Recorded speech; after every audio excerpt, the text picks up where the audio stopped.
我哋拍陰陽路嗰陣時，好多人問你現場咪好驚啊？其實一啲都唔驚噶。即係譬如我好記得嗰陣時，咩打開去個廚房度打開個櫥櫃，見到個人頭喺度。哇！你有冇好驚？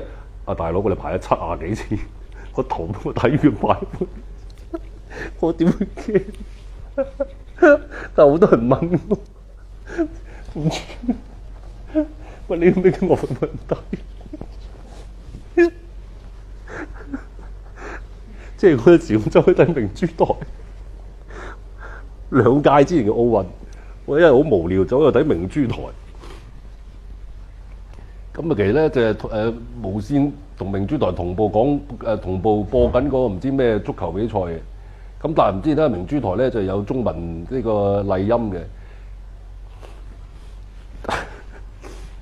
跟住嗰兩個翻譯員，嗰兩個人就喺度講啦，唔知講嗰啲咩好笑，跟住佢話：其實人哋明珠台睇緊明珠台，仲聽乜鬼係麗音？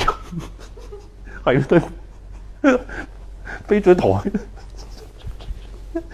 跟住佢兩個嗰幾日我係咁睇，佢完全唔跟住畫面講，笑到甩落。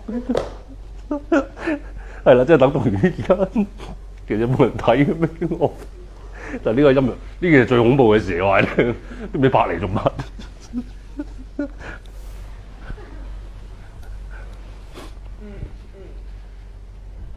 好啦，成哥多謝晒啦，反正冇人睇啦咁就係咁啦，拜拜，拜拜。